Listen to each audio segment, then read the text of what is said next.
ഭാവിയിൽ കേരളത്തിൽ വനിതാ മുഖ്യമന്ത്രി വരുമെന്ന CPM കേന്ദ്ര കമ്മിറ്റി അംഗം KK ശൈലജ ടീച്ചർ 24നോട്. വനിതകൾ മുഖ്യമന്ത്രിയാകുന്നതിന് CPM എതിരല്ല.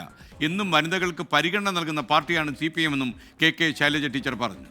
കേരളത്തിലും ഞങ്ങൾ ആവശ്യപ്പെടുന്നത് കുറേ കൂടി സ്ത്രീകൾ സംരംഭകരും അതുപോലെ തന്നെ തൊഴിലവസരങ്ങൾ കണ്ടെത്തുന്നവരും ഒക്കെയായിട്ട് മുന്നോട്ട് വരണം എന്നുള്ളതാണ്.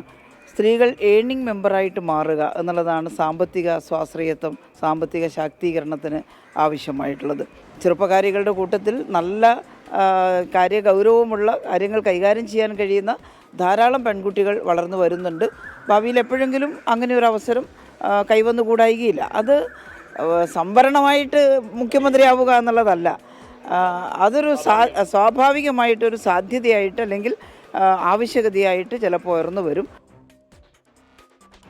കൊല്ലത്ത് നിന്ന് ദീപക് തറമടം ചേരുന്നു. ദീപക്, ശരിക്കും കേരളത്തിൽ വനിതാ മുഖ്യമന്ത്രി ആകുന്നതുകൊണ്ട് ഒരു കുഴപ്പമില്ല. ഡൽഹിയിലെ വനിതാ മുഖ്യമന്ത്രി ഇപ്പം നമ്മോട് സംസാരിച്ചതേ ഉള്ളൂ, രേഖാ ഗുപ്ത. അപ്പോൾ പറയൂ, എന്താണ് ടീച്ചർ പറയാതെ പറയുന്നതും വനിതകൾക്ക് വേണ്ടത്ര പ്രാധാന്യം പാർട്ടിയിൽ കിട്ടുന്നില്ല എന്നൊരു തോന്നൽ ടീച്ചറെ പോലുള്ള നേതൃത്വത്തിനുണ്ടോ? SKN ടീച്ചർ പറഞ്ഞത് പാർട്ടിയിൽ വനിതകൾക്ക് പരിഗണന കിട്ടുന്നുണ്ട്, പക്ഷേ പരിഗണന മതിയാകുന്നില്ല എന്നുള്ളതാണ്. അതായത് പൊതുസമൂഹത്തിൽ 50% സ്ത്രീകളാണ്. അതിനനുസരിച്ചുള്ള അവസരങ്ങൾ, പ്രാതിനിധ്യങ്ങൾ വനിതകൾക്ക് കിട്ടുന്നില്ല. പാർട്ടിയിൽ താരതമ്യേന ലഭ്യമാകുന്നുണ്ട്, പക്ഷേ അത് കൂടണം എന്നുള്ളതാണ് ജനാധിപത്യ മഹിളാ അസോസിയേഷൻ ഉൾപ്പെടെയുള്ള വനിതാ സംഘടനകളുടെ, വനിതാ സഹാക്കളുടെ ആവശ്യം. മറ്റൊന്ന്, ഞാൻ മുഖ്യമന്ത്രിയായി വനിത വരണ്ടേ എന്ന് ചോദിച്ചപ്പോൾ ടീച്ചർ മുഖ്യമന്ത്രിയാകും എന്നല്ല ടീച്ചർ പറഞ്ഞത്. എന്നെങ്കിലും കേരളത്തിൽ ഒരു വനിതാ മുഖ്യമന്ത്രി വരേണ്ടത് ആവശ്യമാണ്. ചെറുപ്പക്കാരികൾ ശക്തമായ പ്രവർത്തനത്തിലൂടെ മുൻപോട്ട് വരുന്നുണ്ട്. മാത്രവുമല്ല, വനിതകൾ മുഖ്യമന്ത്രിയാകുന്നതിനെ പാർട്ടി എതിർക്കുന്നില്ല എന്ന് കൂടി പറയുന്നു. SKN നേരത്തെ തന്നെ ടീച്ചർ മുഖ്യമന്ത്രിയാകണമെന്നുള്ള രീതിയിലുള്ള ചില കോണുകളിൽ നിന്നുള്ള ചർച്ചകളും മറ്റുമൊക്കെ ഉണ്ടായിരുന്നു. പക്ഷേ അത്തരം ചർച്ചയെ ടീച്ചർ പരസ്യമായി പ്രോത്സാഹിപ്പിക്കുന്നില്ല എന്നുള്ളതാണ് വസ്തുത.